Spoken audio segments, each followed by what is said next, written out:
اللہ کی یاد اور شیطان کی چال۔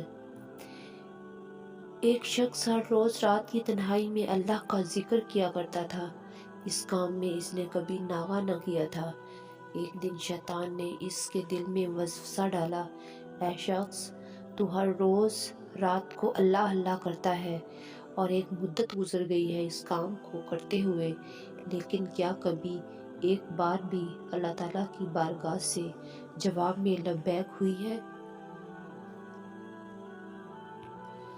تو کس عاجزی اور انکساری سے اللہ کی ضربیں لگاتا ہے، لیکن بارگاہ خداوندی سے تجھے ایک جواب تک نہیں آیا۔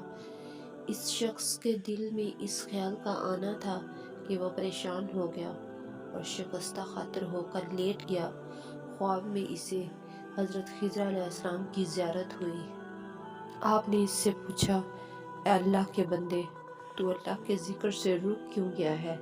کہنے لگا، میں ہر روز اللہ اللہ کرتا تھا، لیکن جواب میں میرے پاس لبیک نہیں آیا، اس لیے میں اس بات سے ڈر گیا کہ شاید میں اللہ تعالیٰ کی بارگاہ میں مردود ہوں۔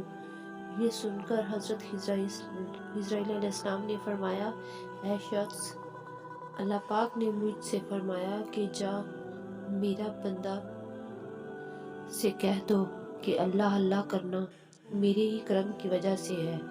کیا میں نے تجھے اپنے کام میں نہیں لگا رکھا ہے؟ تیری طلب تڑپ کی میری سب پتہ ہے۔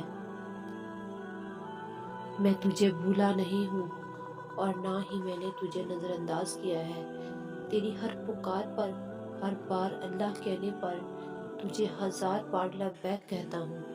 تجھے یہ سوچ، یہ عمل، یہ طلب میں نے ہی دی ہے اور میں نے ہی تجھے اس کام پر لگایا ہے، اور دراصل میں تجھ سے زیادہ مجھے ہی تیرا اشتیاق و شوق ہے۔